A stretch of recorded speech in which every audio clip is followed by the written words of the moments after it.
Good morning, everyone. Thank you for joining us in this series of talks promoted by the States Spiritist Federations every Saturday morning at 11 a.m. Eastern Time. Today, I'm so very happy to be here to host this talk by our special guest, Marcelo Medeiros. Marcelo will be discussing gossiping in the times of Jesus and now, a Spiritist view of social media. Before we turn it over to Marcelo, let's do our opening prayer. Appreciate if all of us can close our eyes and let's open our hearts and minds and be open to all the spirits of light who are here with us, present, along with all of our benefactors who are here to guide us during our journey on earth. May we all be blessed. May our dear friend Marcelo receive inspirations during the talk, and that we are all touched by his talk. So be it. Marcelo, welcome. Hope you're doing well. Hi, Marcia. Welcome. Thank you so much for this invitation. I'm very happy to be here and to share a little bit this study about this topic. Social media is a topic that I like very much to study, and also to bring some teachings from Spiritism and from the times of Jesus, and to show how we can try to apply them to our daily life, especially when we are talking about the social media, that it seems something That so is very right. new to all of us. Yeah. Yes.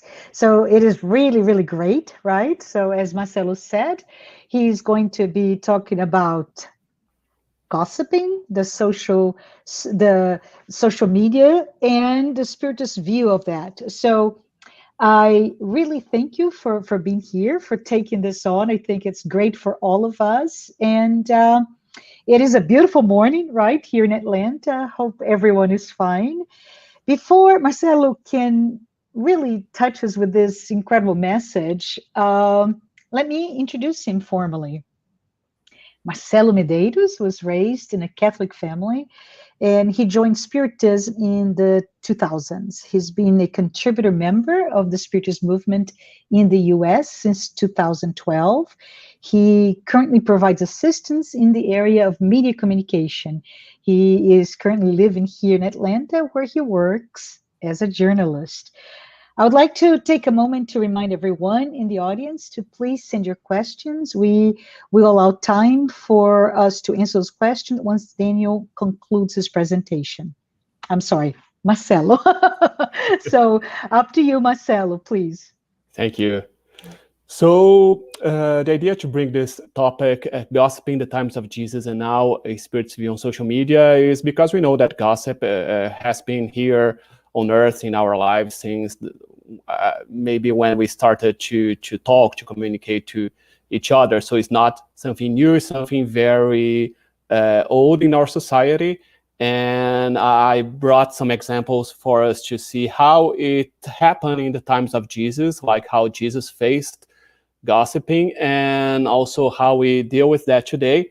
And the idea is to bring those teachings that we have from Jesus and from the high elevated spirits who worked with Allan Kardec to develop to the Spiritist doctrine, so we can see how those teachings from the 1800s, they are very actual. They can be and must be used by us in our social and daily lives, because many times we may think, okay, Kardec brought those teachings in the 1800s, and now we are living a different era, so that doesn't apply. But as we know, as we see, those teachings, they should be applied for us. They are here for us to study and to try to improve ourselves. And as social media is something we can say something new in our lives, because it's been here for like 5-10 years from now, and now we use it, especially now, like with the pandemic, we are using that even more to be connected to each other. So how we can do the best use of social media without going to the same mistakes we've been making through many centuries. So the first example that I bring here is from the book The Good News, Boa Nova, by Humberto de Campos, channeled by Francisco Xavier. I brought a lesson from chapter 10. The name of the lesson is Forgiveness. Later on, I will explain why the name of the lesson is Forgiveness. But in this lesson, Humberto de Campos tells us a passage from Jesus when Jesus is going to Nazareth to preach, to bring the good news to the people there. And he was already like spreading the good news at that time. So Jesus and his disciples, people knew who they were. And as we can imagine, many people there didn't like what Jesus was bringing and all the different teachings that he was bringing. For example, we could think about the doctors of law, as we have many examples in the gospel. Many of them, they didn't like what Jesus was talking. They thought that Jesus was bringing different teachings than the Mosaic law. And we can also think about other people in society who didn't see with good eyes all the messages and all the teachings that Jesus was bringing at the time. So Jesus, in this passage, right in the beginning of this of this chapter, he is talking to the disciples, and then Humberto de Campos says that the most selfish people pretended to see the generous prophet as a common conspirator. So that's the way many of them saw Jesus. And they said he was a common conspirator who wished to intensify the popular rage against the nomination of Herod. And others assumed him to be an unusual wizard who should be avoided. So Humberto de Campos brings some opinions of people at that time, and for us to see that we know Jesus wasn't accepted by most of society at that time. So we can see here some of the challenges that he faces and what some people were thinking about Jesus. And what did they do as they thought Jesus as a conspirator, as a wizard? So there were more than a few opponents to his ideas of renewal who arrived in the tiny village before him. So they knew Jesus was going there, so they arrived before Jesus. And they were seeking to neutralize his actions through false news and to demoralize him by feeding people with false information conducted by some Nazarenes. So what we see here, we see two things very common in our world today, the fake news. Like they were already like creating fake news about Jesus, and they were spreading that. So they were gossiping because at the time they didn't have like newspapers, they didn't have TV, radio, internet, nothing like that. So the best way, let's say that, for them to spread the news or to spread the rumors that they were willing to spread was by talking to each other. So that's what we call gossiping. So as we see here, Jesus was a victim of gossiping because people were using that in a way to try to avoid others to believe in what he was saying, and in that way to block the spreading of the good news as Jesus was bringing at that time. So this is one of the examples that we can bring of how Jesus was being a victim of gossiping at that time. And then I brought here another example this is from the gospel about the story of the Pharisee and the tax collector. So this is a story that Jesus told to the disciples at that time. So there is another example and another way for us to see how gossiping exists in our lives and since that time. So in this story, like Jesus also told this parable to some who trusted in themselves that they were righteous and treated others with contempt.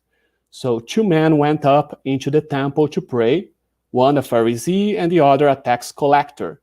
The Pharisee, standing by himself, prayed thus, God, I thank you that I'm not like other men, extortioners, unjust, adulterers, or even like this tax collector. I fast twice a week, I give tithes of all that I get.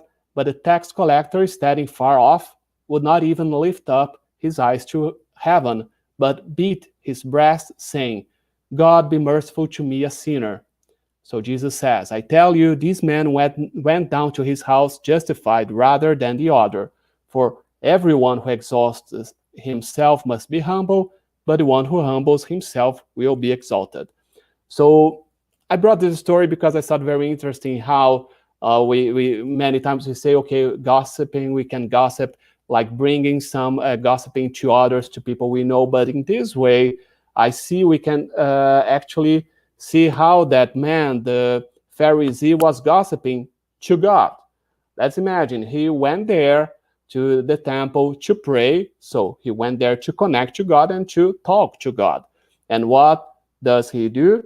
He goes and he starts to talk bad things about the tax collector, who was also there talking to God, connecting to God.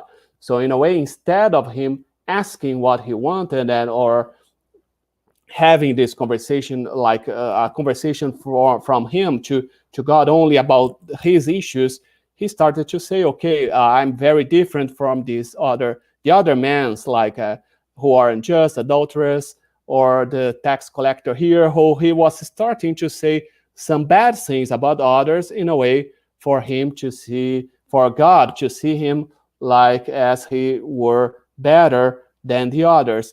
And that's very different, like this view of gossiping, because many times, as I said, we think that we are gossiping to other people here in society, but we don't imagine that we may be trying to gossip to God. And many times that happens when we pray, we go and we say to God that I think that I deserve this job more than that or that other people. I think that I deserve to have a better life than this or that one because I'm a better person than them. So in this way, we are comparing ourselves to others and criticizing others, like seeing the issues that they have to our own eyes, and using that as a way to bargain with God, saying, okay, these people, they do those wrong things and I don't. So I think that I deserve more than that. And but like bringing and reinforcing what the others have as we see as bad things, and reinforcing what we see as the values that we already have. So this is also a way to gossip. So that's what I brought two examples. The first one was Jesus being a victim of gossiping, like people gossiping about him in the village. And this is like the Pharisee gossiping to God about the tax collectors and all the ones around him in society. So two different ways for us to see how gossiping has been in our lives since that time. But I already brought another one here, another example also from the chapter 10 from the book Good News. So because remember, we saw Jesus being a victim of a gossiping, and now here I brought what Philip was telling Jesus during the same conversation, like the same story. So Jesus was being victim of those fake news, and then we see later on the story Philip talking to Jesus and saying that. I need to add that some of the companions were unbearable during the trip to Nazareth. Some accused me of being a bully and disruptive. Others accused me of not understanding your teachings.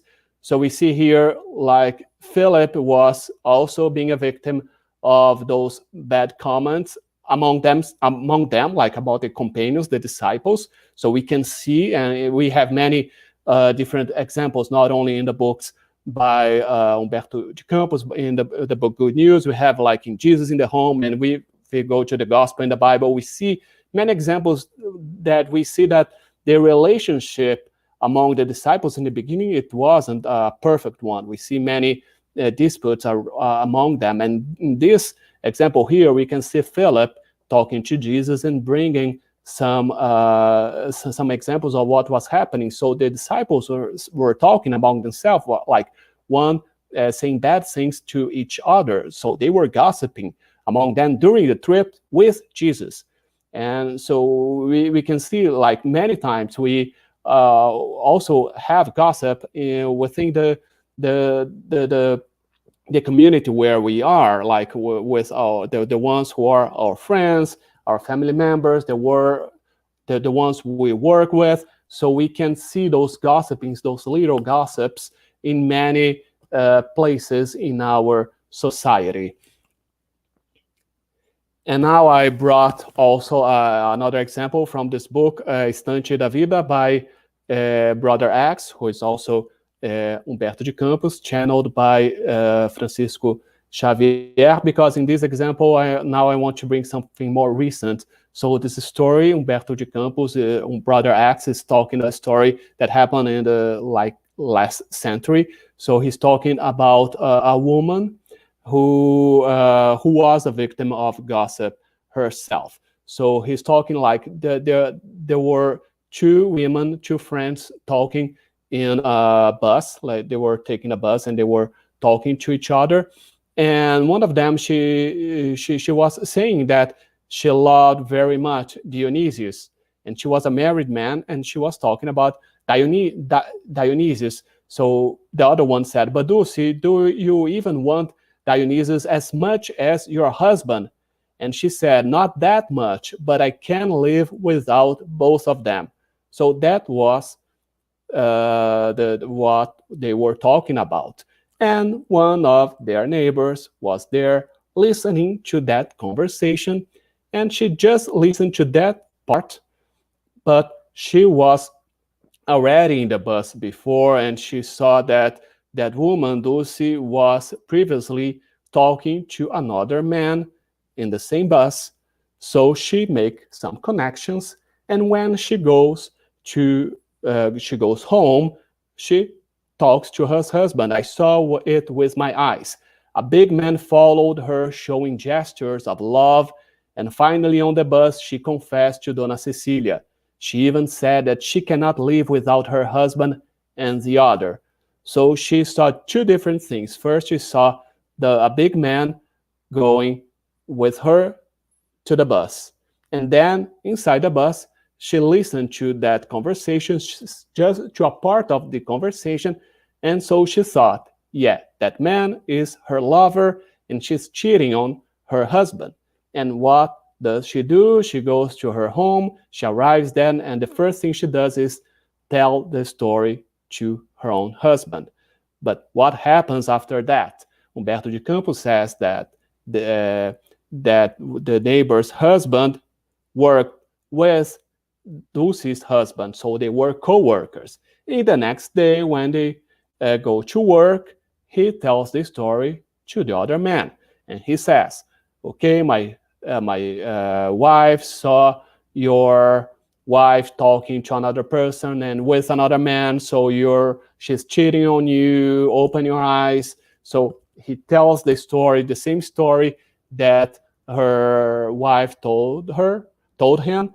He tells that story to his coworker, and the coworker is very upset. He went to his home. During in the middle of the day, the middle of the work, he left and he goes home, and because he wants to talk to his wife to see what is happening. But when he arrives home, he catches his wife on the phone, and she saying, this companion, like his wife, spoke casually on the phone in the bedroom. "Ah, yes, no problem. Today, 3 o'clock, my husband can't know." So he only listens to that part of the conversation, and then it's the end of the world to him. He thinks, okay, yeah, she's cheating on me, and then he goes, instead of talking to his wife, he goes for a walk. He stays for a while outside, and then he comes back. When he comes back, he sees a man in his bedroom, very close to his bed.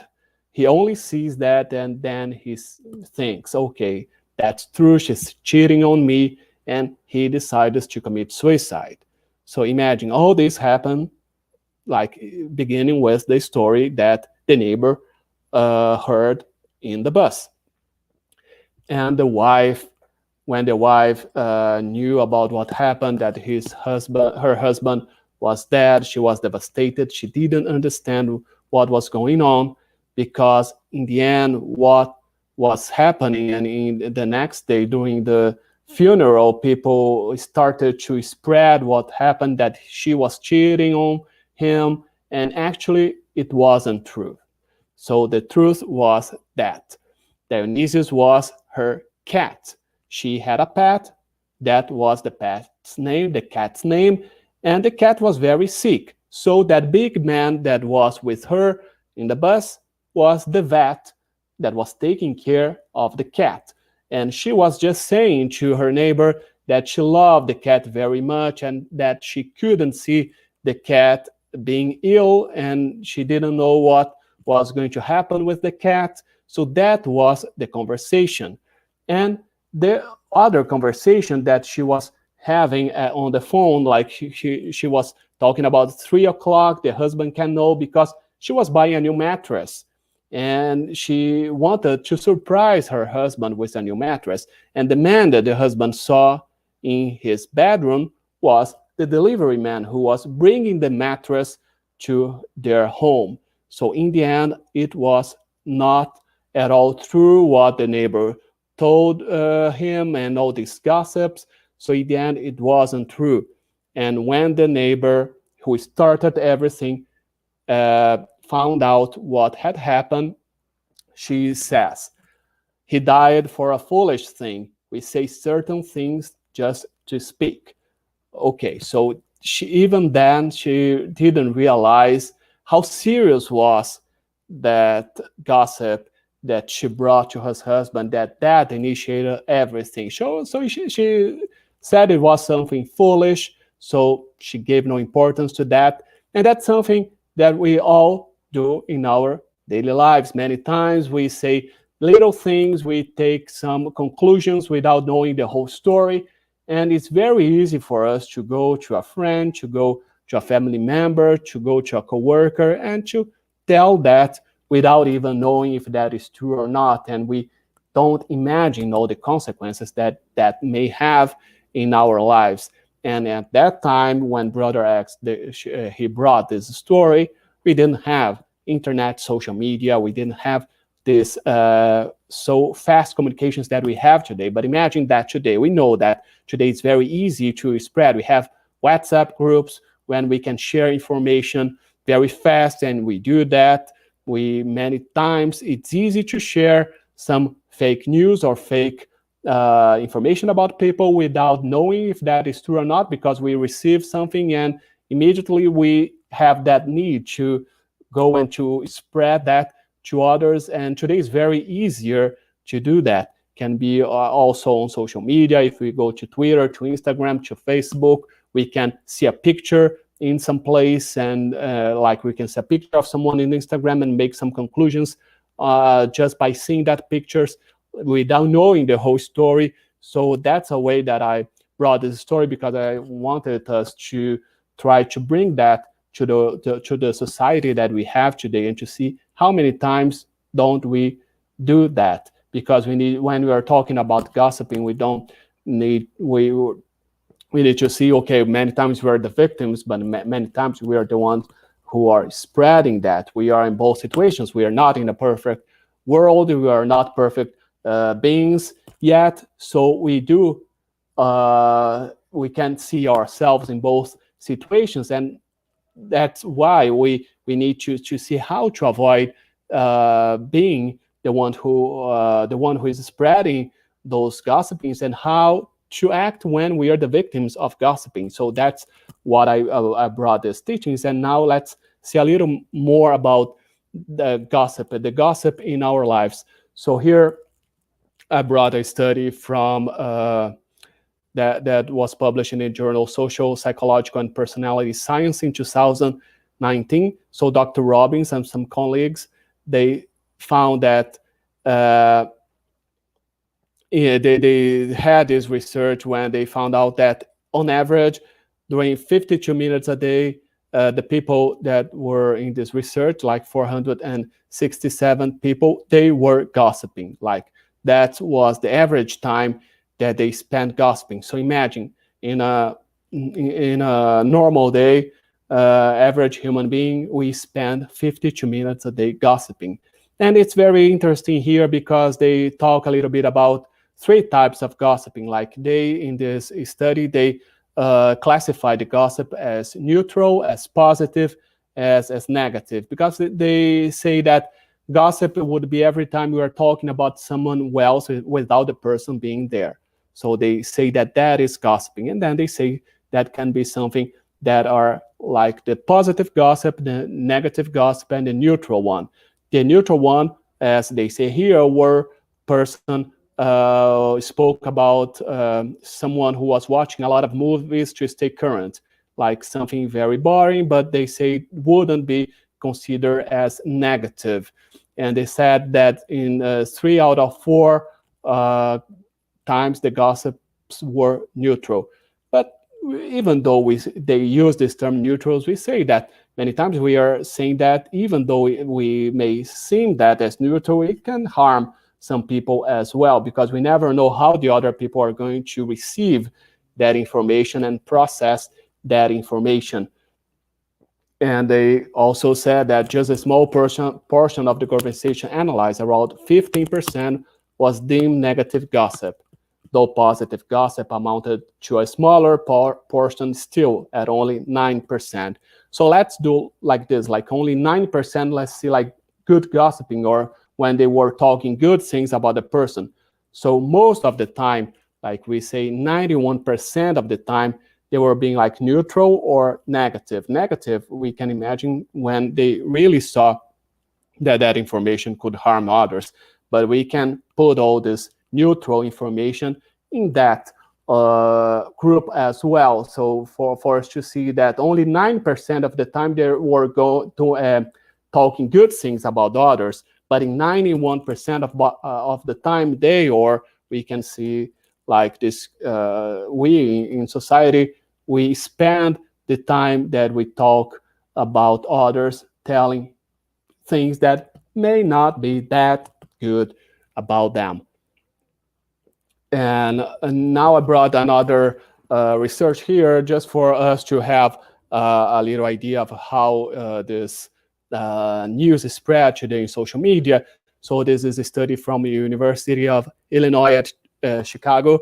So they were they were trying to see how the news is spread in social media. Actually, they wanted to see as to see it also as a tool of marketing, how they can, for example, use the social media to spread some information about some product for some companies. But it's very interesting because that's why I brought it here, for us to see how fast those information can be spread.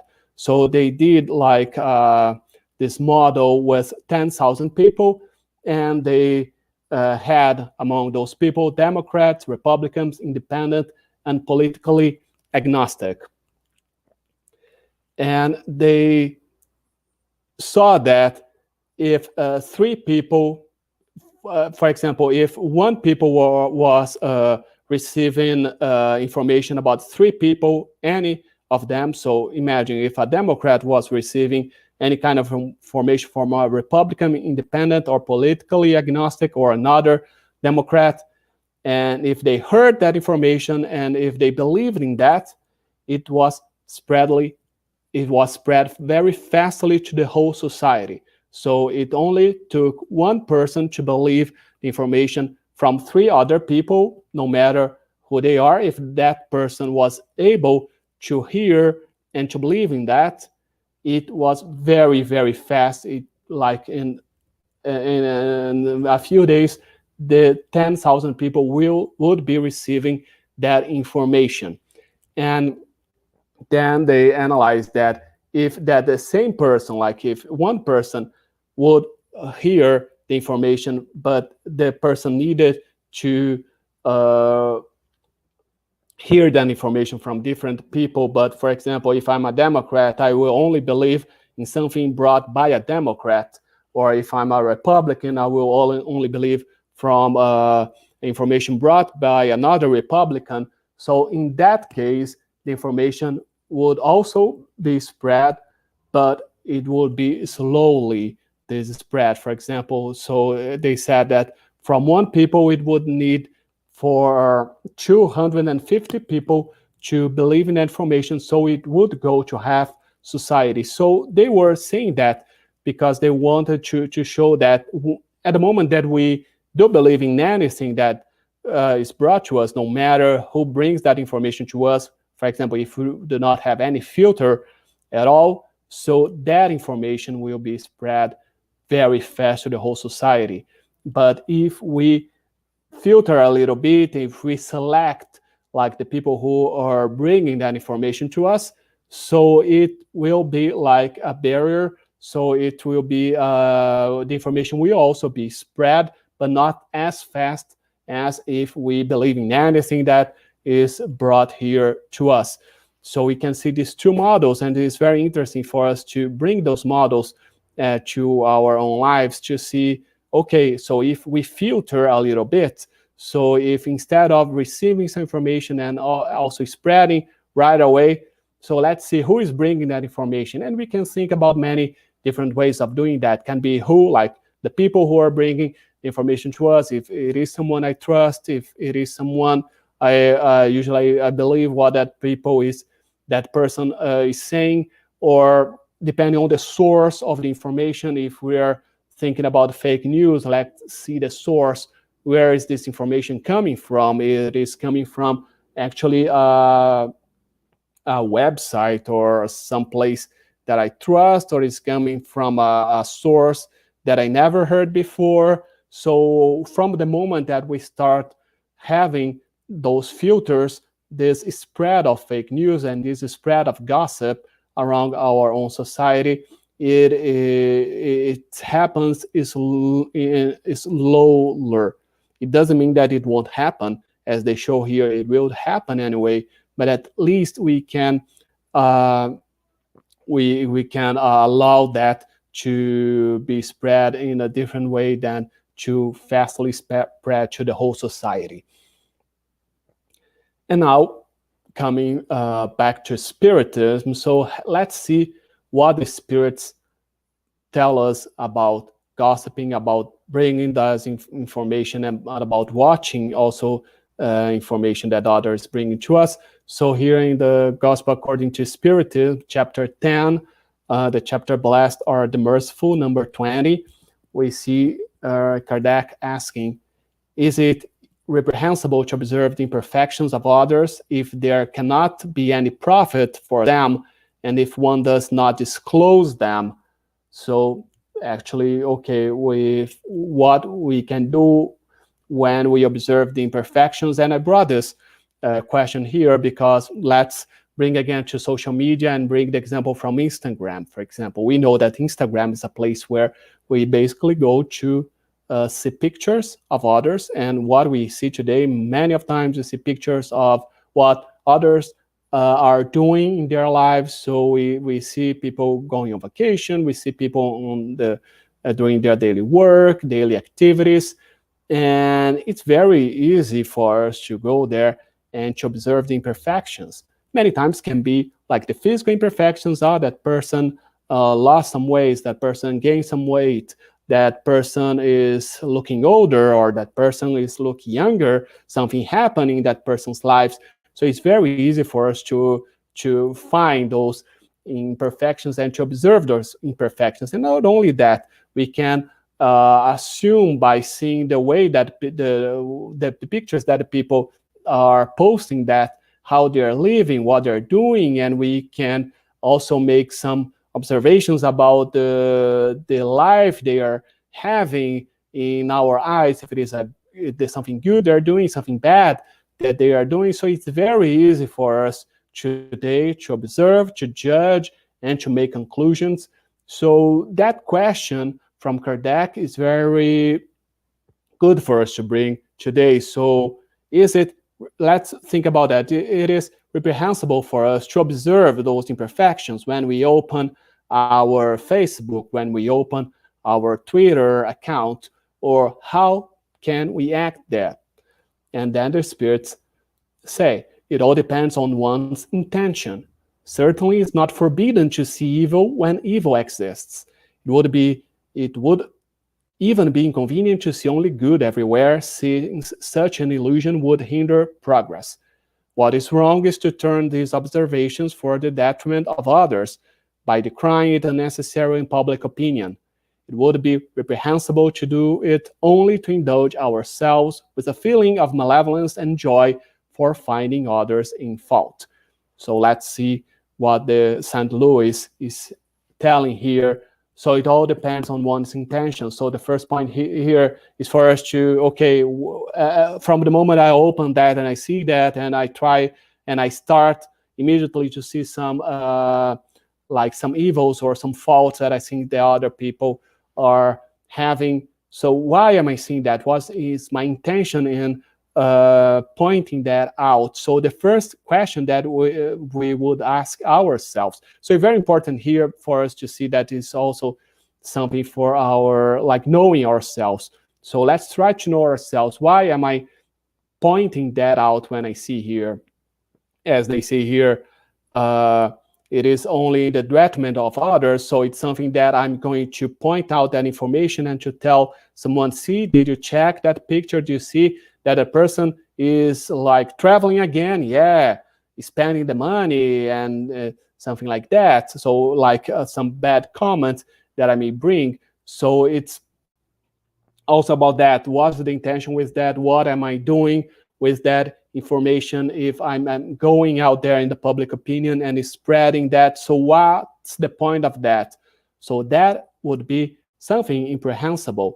And also they say here, this last part, when we do that, only for us to feel joy for finding others in fault. So it's like the example of the tax collector and the Pharisee. The Pharisee was bringing those gossips to God because the Pharisee wanted him to feel that he was a better person than the tax collector. And many times we do that in our lives when we are going through on social media. We see what others are doing and how they are acting, and we go and try to find their faults because it may us feel better than those persons. So it is a way for us to compare ourselves to others, but not in a way that, okay, I see what the other is doing good, so I may follow that path. I may see in that person an example, something that I want to do in my life as well.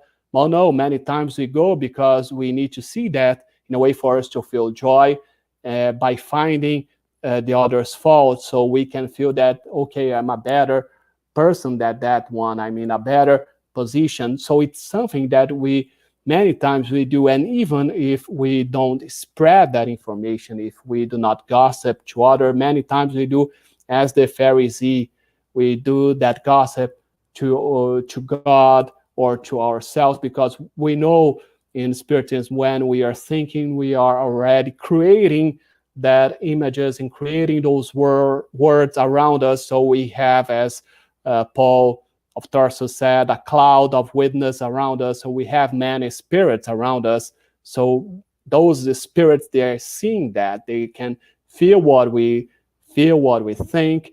And by doing that, we are also attracting some other spirits who may feel the same or think in the same way. So even though when we think we are not gossiping, we may not be gossiping out loud, but there are always witnesses around us, and we are always attracting those spirits that are thinking the same way we are. So we can imagine those gossips in the spirit world, they happen as well. It's not something here that we happen in the physical world, but we do have some friends or some people around us, some spirits around us, who may also think the same way that we are thinking. And now I brought this text by Joana de Angelis. It is a page psychographed by Divaldo Pereira Franco. It was in 1988 in Santa Monica, California, here in the US. And in this, it is a beautiful text about words. And so I brought some parts of this text for us to think how we deal with those words online as well. So Joana de Angelis said, "The word that brings evil has been responsible for lamentable wars. just as the one that becomes a messenger of understanding and lucidity has been able to intermediate and achieve peace. How we can use that information online? Many times we may start wars online with the words that we use. How many times can we see some posts on Facebook, for example, especially now that we are in this time of here in the US election time? We have the country very split between at least two sides, and how many times we see some wars with the words, like people go and post something on Facebook or on Twitter, and there goes another one and reply that, criticizing that, and when we see, we have this whole war online. So we can use those words from Joanna de Angelis about the word that brings evil has been responsible for lamentable wars, and try to apply that when we go online, so we can easily spread some bad words, some bad news online, and we can easily harm others online as well with the words that we use. But in the same way, we can use those words to achieve peace. So it always depends on the way that we use the words, no matter if we are using that words by speaking or by typing. So we can use those words by Joanna de Angelis and try to put those words on our online activity as well. And she says, talking is a science and an art. Science because it must always be a messenger of wisdom, impregnated with love, bearer of faith. And art because it must be clothed with the corresponding modulation to what it informs. So let's think about that as well when we are spreading some information about others. We are that what we do, it is both a science and an art. But do we use the words in that way? Do we talk that way in our daily life? So how do we act on social media when we are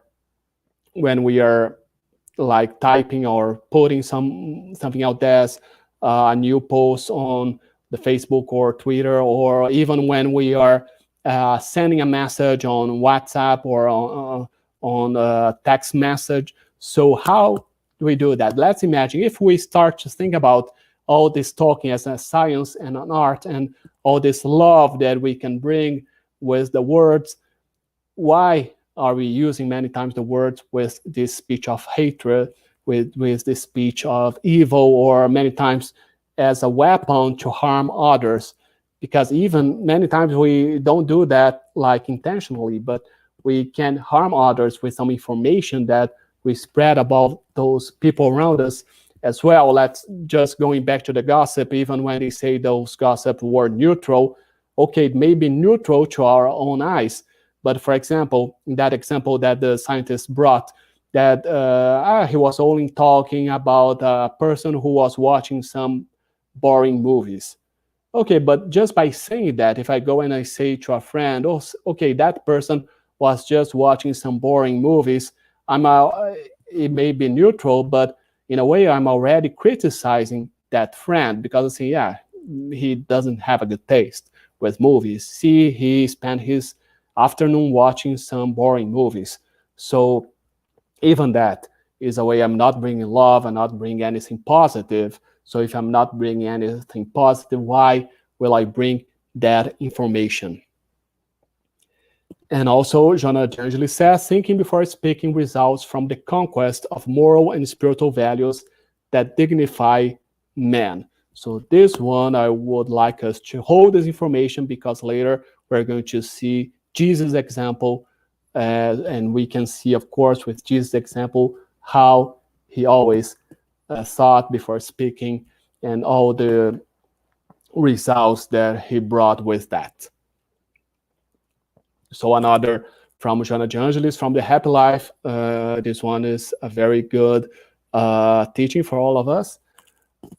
Keep quiet about what you hear. People would spare themselves a lot of heartaches if they knew how to listen and reflect. Unfortunately, many rush to spread the news, altering its content and stressing the sensitive or negative points.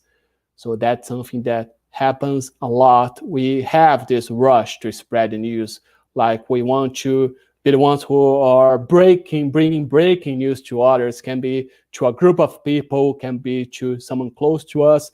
Many times we have that rush is something that happens to us, like we have some information, we need to spread information to another person. But why do that? Let's keep quiet a little bit and to see, as Joanna de Angelis is saying here, why I'm going to spread so fast something that I heard about someone else, as in the example of Brother X. That woman heard that conversation. She wasn't bringing the whole story, so the content was the correct content, and she was stressing only the negative points of what she heard. So how many times don't we do that in our lives? We don't see the whole picture. For example, if we are coming back to the Instagram example that I gave, if I'm seeing someone like posting a picture in a very beautiful place on vacation, for example, and I go to another friend and just comment, see, that person is wasting his or her money with those vacations. And many times that person is complaining about money, but see, he's spending another vacations here or that, but we do not see the background, what is happening in that person's life. Maybe that person had as vacation as a gift from a family member, from a friend, from their company. Maybe it's a work trip, and that person had a time to go to that beautiful place, take a picture, and to post that picture online. So many times we don't know, or most of the times we don't know the reality, what is happening in the backstage of a situation that we see online, and we rush to some conclusions and we spread those conclusions to others. So let's think a little bit about this. What Joanna de Angelis is saying here, keep quiet many times is the best solution. Keep quiet, because many times we don't know what really we are talking, if it is true or not. And also, she also says, fragmented accounts and adulterated stories have the magical power to disturb, creating conflicts and unbearable situations. Don't spread toxic information. And that's true many times. Those, when she says the magical power to disturb, magical, we all can also say, because as we have this rush, this willing to spread information, many times we go there and we spread it, and we can create very different stories, as we saw in that example. Okay, that example was a tragic example by Brother X, but how many times we don't replicate that in different, in smaller proportions in our own lives, and we hurt other people's lives. We may hurt other people's relationships with some little information and not true informations that we spread about those people. And Joanna de Angelis also says, listen calmly without jumping to conclusions. If you wish to comment, do so benignly and as if you were the one involved in the situation. So this last part is very important, as if you were the one involved in the situation. So all the time, let's put myself in other people's shoe. Let's see, okay, if I were in that situation, how would I act? Would I like to receive that comment? Would I like to be criticized? Would I want to that information to be shared with so many people? So it's very important that teachings that we learned so many times from Jesus, from the high elevated spirits, like put ourselves in other people's lives to see how they are feeling, how they would feel when we do something that may hurt them or may not hurt them. But let's always try to do that before we act, because in that way, it's going to be something useful to us. It's going to be something useful to the others as well. And so here, as I said, learning with Jesus. So let's go back to the book Good News by Humberto de Campos, the first example that I said, because as I said in the beginning, Jesus was being a victim of gossiping. So as we always learn from the spirits, the high elevated spirits in the spirits book. Jesus is our model, so we should follow always Jesus' example. So let's see Jesus' example and to see how he was handling that with the gossiping. So how all of them reacted to the poisonous insinuations. So Humberto de Campos says here how the disciples were reacting. So he says, Peter and Andrew defended the cause of the master with incisiveness and sincerity. James became upset with his companion's analysis. Levi protested, expressing the desire for organizing public debates in order to clearly show the superiority of the teachings of the Messiah when compared with the scriptures. So here we can see very different situations, very different reactions that we have. And let's try again to put those examples in our life on social media. So many times we can be as Peter and Andrew when we try to defend. If we see someone being criticized online, we go there and try to defend, and we write, we comment, trying to defend that person, trying to say good things about that person. So that's when we see those wars online. Like I mentioned, when Jonah Jangeli said that the words can create some wars, and we can create some wars online. So many times we create those wars online because we go and we comment, and someone else goes and comment in another way, and we go and comment again. And when we see we have those huge posts, those huge texts online, that many times that post doesn't help in any way, because it's only many people talking about some subjects, some topics, and we are not going to change other people's mind, but only by saying something online, because many times all of us, we have already our mind set in this or that information, and just by reading online, it doesn't change anything. And many times we don't really read at all the comments that we have on the posts that we see online. And many times you can be as James, and we can become upset. So we will see that, we will see those gossips, and we will be very upset, and we will live with that sadness inside of us. So we can have that reaction. Those gossips are hitting us, and they are changing our mood. They are changing our environment and all the vibrations around us. So as I previously said about we having that cloud of spirits around us, so by changing that vibration, we are also attracting some spirits that will be in the same vibration as us. So we'll be sad, we'll be upset, we'll be depressed, and we are sharing, we are having more spirits, attracting more spirits around us that are feeling the same as we are. And Levi protested, expressing the desire for organizing public debates. How many times aren't we acting as Levi? So aren't we, okay, we see something happening and we want to organize some debates, some online debates, and we want to, like, we see something, we post on something new, or we send some different message on a WhatsApp group, trying to convince many people to act this or that way. So those were all the reactions that we saw with the disciples, and we can bring those reactions to our own lives.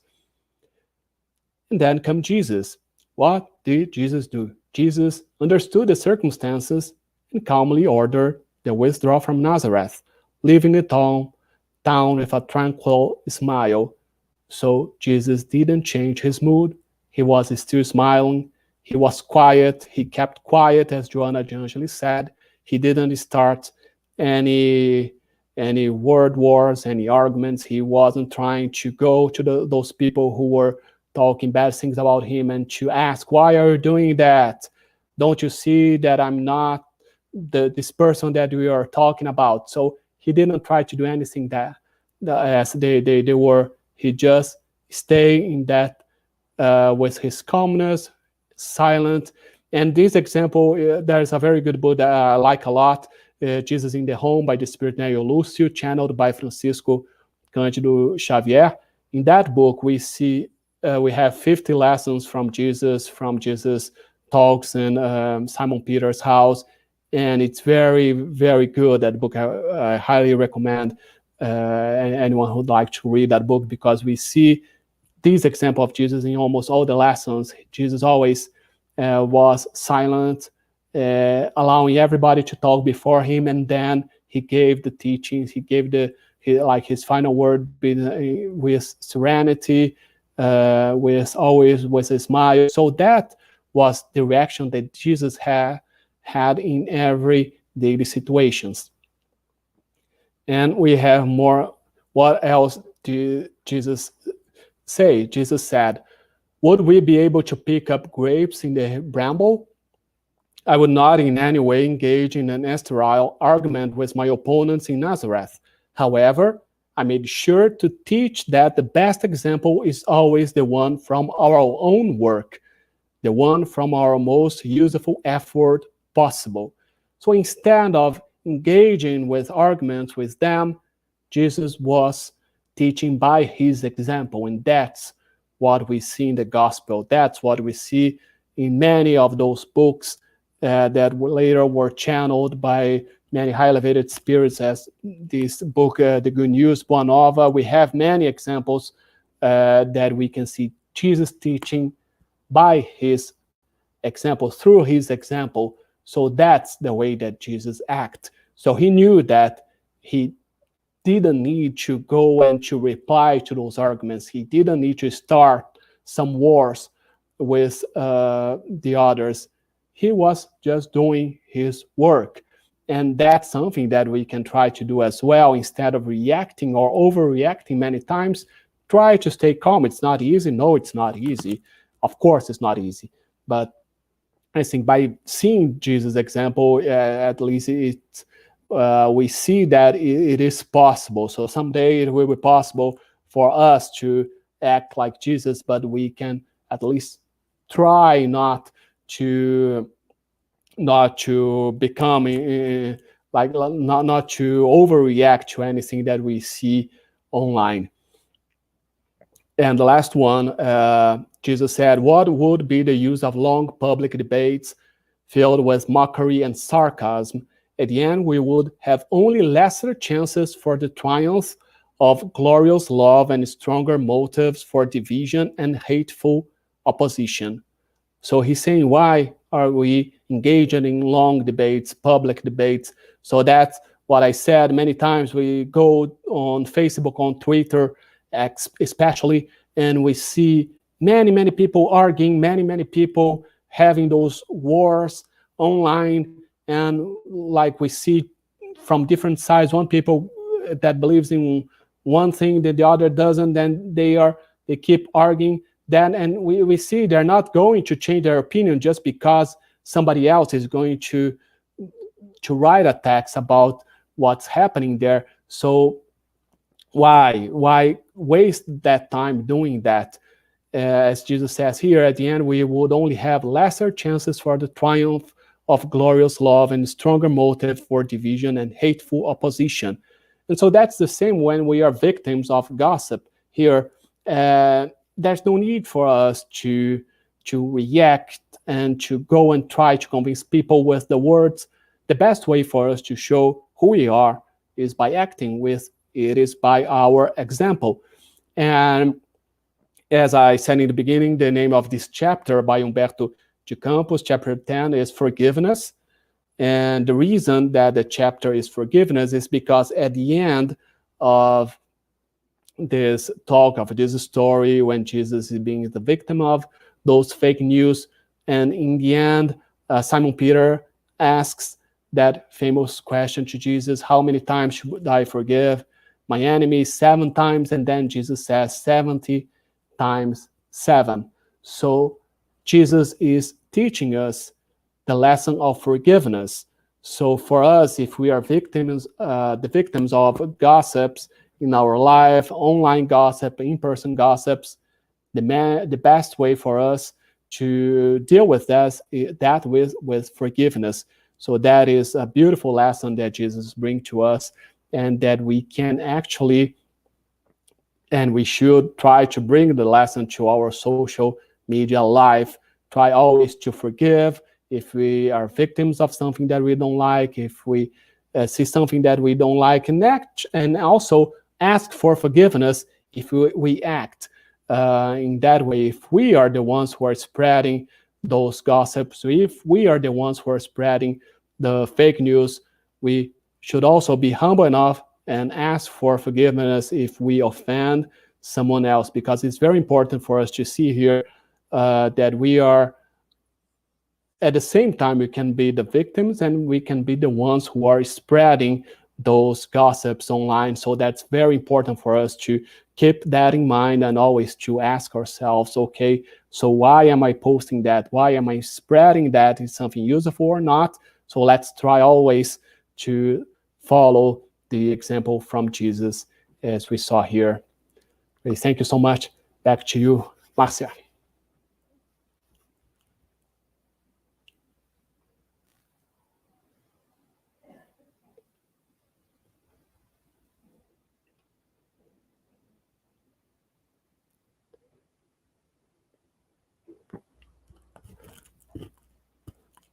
I'm sorry, I'm not listening to you. Don't know if you're mute. I was mute. Okay, I'm now. very sorry. Thank you. So thank you. It's great talk. Very very contemporary. Love those stories. In fact, it sounds like a lot of the shows that we stream online from Netflix, etc. But anyways, we are open for questions and for comments from the audience. We have about another 15 to 20 minutes. So let's go ahead and get started. Are you ready? Yeah. So the first one, someone said, Marcelo, you mentioned that at Jesus' time, there were no news outlet. So the best way to spread information was through gossip. Today, social media, in many ways, is replacing official news outlets or reputable news outlets. How do we, all of us, learn to separate what is true and what is false? That's a very good question, especially today that we see the spread of fake news so fast and so easily. Um, I think one of the best points for us to see, as I said first, the source of what we are spreading. So many times we can see some headlines from some outlets, and when we go to see, they are not actually a trustful outlet, or they're not actually that real outlet, because we may see some people creating some fake websites trying to pretend to be the real one. From here in the US, they can like be very similar, when we see visually very similar to CNN, to ABC, to CBS, and to many others, and we at this first moment we think that is the official one, but it is not. So it's very good for us to check if it is coming from the right, from a good source or not. And even if it is from a good source, it can always be wrong. So many times it's good for us to check, okay, it's coming just from one place, from more than one place. How did they check that information? So that's the best way, I think, for us not to spread, because through it's very easy to spread fake news, and we see that very commonly online on Facebook, Twitter, and today with WhatsApp. It's very easy for any one of us to receive those news on WhatsApp and immediately forward, many times without really clicking the link and reading the news. That's something very interesting too, because many times we only read the headlines and we already think that we know that information. But if we read the text, if we read the entire news, many times the headline is not what is saying in the text. So that's something that we should always do as well. Very good. Thank you. Appreciate it. There's another question here. The big challenge we have nowadays is to verify reliable sources of information, right? Just a good segue to what you said. Could you share, Marcelo, some tips on how we can do that? Yeah, so that basically that we can to verify the information or to some reliable source. We and also, as I said many times, we could have a reliable source. We could have like a really media news outlet, but many times journalists they have, as I said, that rush to give Yeah, the news, to be the first who are breaking the news. So many times we can see someone bringing breaking news, and some moments after that, that news is not always the true or the right one, because it is very important. So also to, especially when we are seeing something that we think, okay, is that really true? If we have some doubt, it's very good to try to see two or three different sources, choose three different outlets, and also to see if they are checking themselves, because many times we see, okay, this newspaper A gave that information, and we see the same information in newspaper B, C, and D, but they're just like replicating the A one. So just saying according to news A and according to news A, but they couldn't verify the information themselves. So it's very important, especially when we have a breaking news, especially when we have some kind of news there we don't really think it's true or not. Let's see if we can find that in other places, and if those other news outlets they could verify the information as well. And the same can apply to our own life. If I hear something about a person, okay, but is that really true? So if three different people bring me that information, so okay, maybe that's really happening. yeah, absolutely. Thank you. I appreciate that.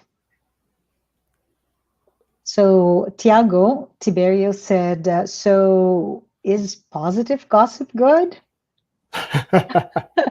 Thiago, that's yeah. Let's think like in that research, they say that neutral, positive, and negative, but they say that all the gossips are they say that gossip is when we are talking about someone and that person is not there. Mhm. So that's something that we need to ask. Okay, but even if I'm talking something good about a person, it's something that a person wants me to share. Is that really something good? Just to give an example, there are many people who do good work, who do charitable work, but they don't want to show off. They don't want Yeah, to others to know they're doing that. So if they do that in very quiet and very silent way, let's say that, and I go to others and say, see, that person is doing a good charitable work, and I think I'm doing something good because I'm talking a good information about that person.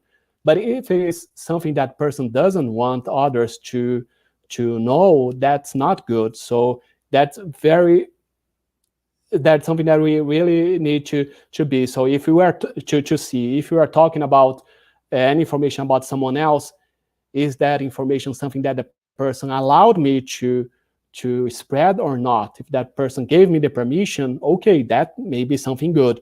But it's not, if even if I'm trying to say to give a compliment on that person, but it's something that the person wants to keep in their private life. So I think we should not consider that something good.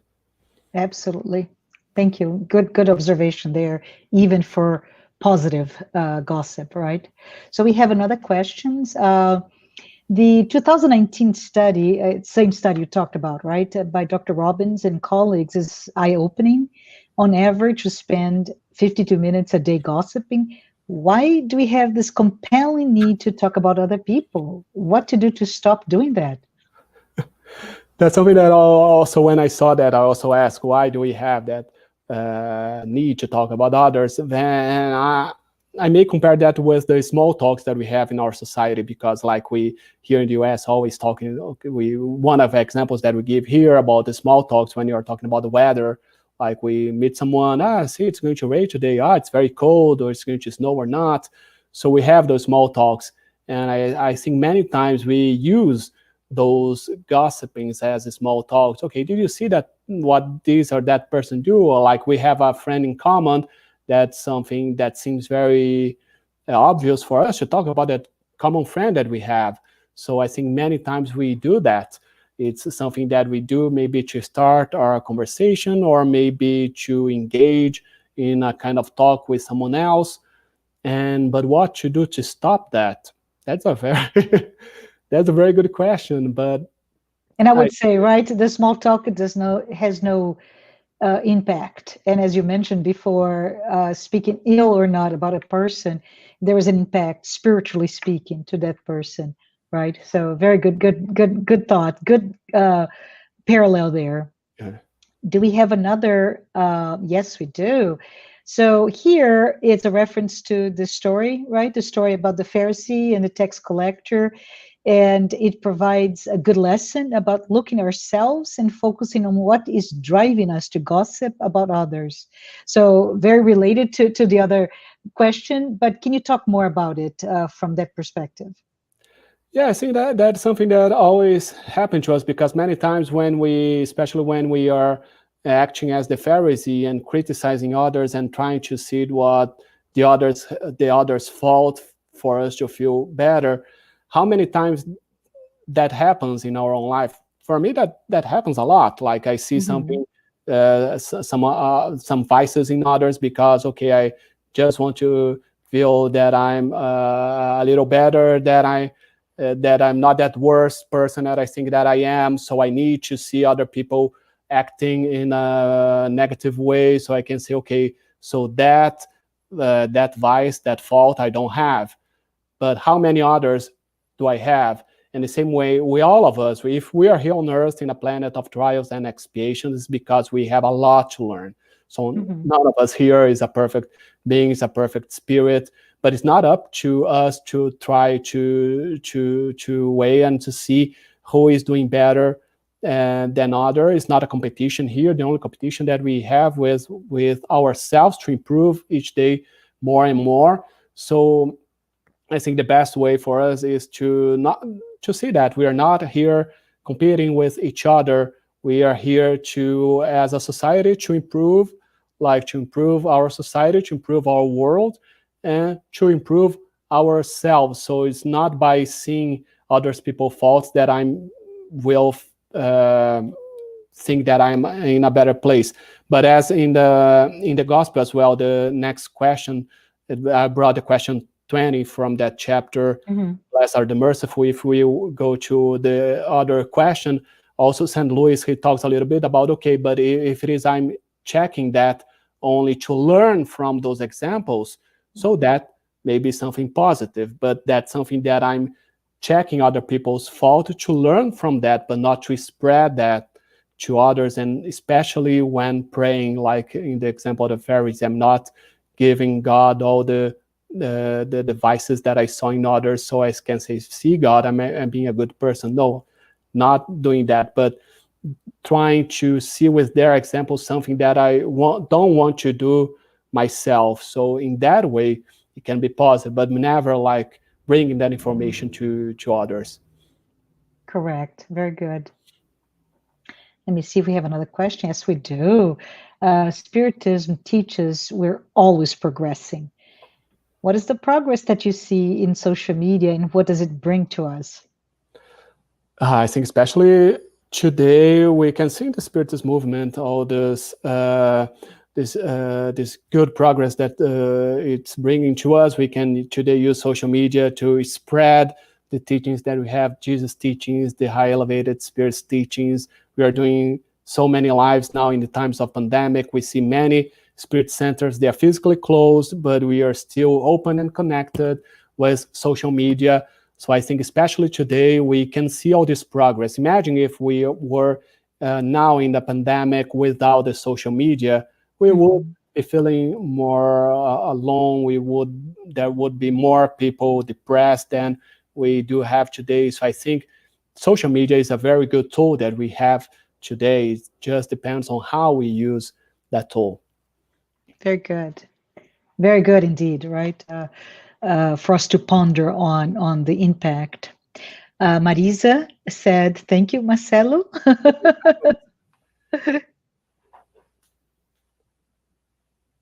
And I think we have one more minute. Marisa mentioned, I love the stories too. And Kirsten says, love the stories in Boa Nova. Truly an underrated book. Yeah. Yeah, thanks for bringing us that. Lots of good stories. Yeah, and a big fan of Humberto de Campos, and Boa Nova is a really, really good book. Yeah, excellent. And Abigail said, like Chico Xavier says, keep water in your mouth if you don't have nice things to say. Thanks, Abigail. That's a good lesson. Yes, yes, yes, indeed. Yeah. All right. So as we come to a close, I want to say thank you, Marcelo. Thank everyone who is here watching this live talk and those who have been following our weekly talks. Next Saturday, it will be November 21st at 11 a.m. Eastern Time. Please don't miss Luis Lima. Luis will be speaking about the aspects of divine justice. Marcelo, before we close the live, can you please say a prayer? Sure. So let's take this moment to close our eyes, elevate our thoughts, and thanks our dear God, our brother Jesus, and all the good spirits that are here with us, bringing us this good news to our lives. We thank you for all the lessons that you bring, and we ask you to allow us to understand each of the teachings and to know how to apply them in our daily lives. And we ask you for us to be able to use all the tools that we have today with the new technology, with social media, as a way for us to spread the good news and uplifting messages to our brothers and sisters that are here with us in this journey on earth.